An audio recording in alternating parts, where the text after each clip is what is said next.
આજે તો પ્લાન થયો તો ફેમિલી હંગાથી ધરોઈ ડેમ જવાનો અને લોકો કમેન્ટમાં કહેતા હતા કે ધરોઈ ડેમ આવો.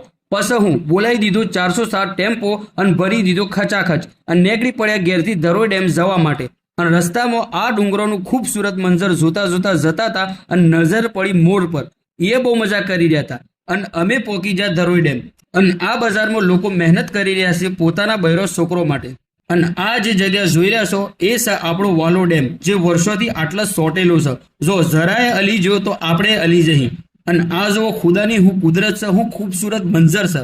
અને લોકો અહીં કણાઈને ખાવા રોધે છે. અને અમે ઘેરથી ગેસનો બાટલો અને સૂલો લઈને આવ્યા હતા અને અમે ખાવા રોધીને ખાઈને બાઈને આ ડુંગરોના વચમાં બહુ મજા કરી અને ઉપર ડેમ પર જવા માટે નીકળી પડ્યા. પણ રસ્તામાં પોલીસે દૂરથી ઇશારો કરીને રોકી નાખ્યા. એટલે અમે ઓય ઊભો આ જગ્યા કેમેરામાં લીધી. અને આ જગ્યા પર હું બને છે જે લોકોને ખબર હોય અને ઓયકણ જે રહેતા હોય એ લોકો કમેન્ટ કરજો. અને આ જગ્યા ડુંગરોના વચમાં આવેલી છે, બહુ મસ્ત જગ્યા છે. અને જેવા 4-5 વાગ્યા એટલે ભાઈ પબ્લિક તો ગાડી લઈને છૂટી પડી અને આટલામાં તો પબ્લિક જ પબ્લિક થઈ ગઈ. અને અમે તો મજા કરીને અહીંથી નીકળી પડ્યા ઘેર જવા માટે. પણ તમને વિડીયો પસંદ આવ્યો હોય તો લાઈક ઠોકજો, શેર કરજો અને ફોલો બટનને એટલું જોરથી દબાવો કે તૂટી જાય, એટલે અનફોલો ના થાય.